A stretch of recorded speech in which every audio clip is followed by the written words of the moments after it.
Llegó el momento de regalar sonrisas y desde hace 6 años Pablo Cuestas lo hace.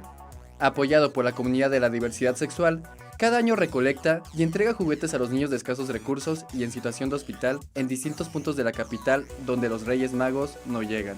Balones, muñecas, juegos de té, yoyos y carritos son algunos de los juguetes que reciben con alegría a los pequeños.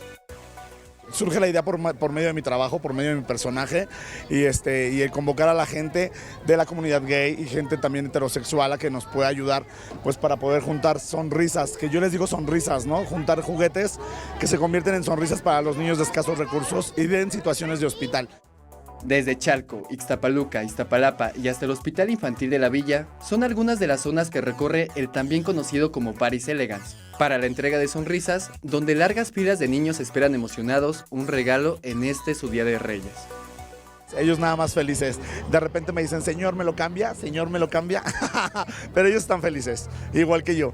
El chiste es eso, yo creo que el hacer feliz a un niño cuando no espera nada el 6 de enero. Tengo yo creo que un cometido en todo este relajo, que es que la sociedad, nuestra sociedad, se dé cuenta que la comunidad gay también podemos hacer cosas muy buenas y muy padres, ¿no? Por quien nos necesita.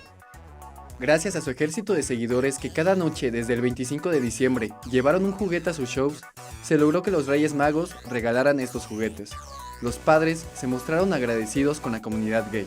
Agradecerles a todos y ojalá y se siga haciendo porque a los niños les hace falta estas muestras de cariño. Una cosa pequeñita para los niños es muchísimo. Muchas gracias. Me parece excelente que se acuerden de los niños de aquí, que los pobres niños digo, porque luego no se acuerdan de ellos. Y muchas gracias por la visita. Es para los niños una ilusión, para los que son de escasos recursos y pues no les llegan los reyes a su casa. En este 2020, la cantidad de juguetes reunidos fue de 4.505, rebasando la meta que era de 3.819. Con imágenes de Jesús Arias, 21 Noticias.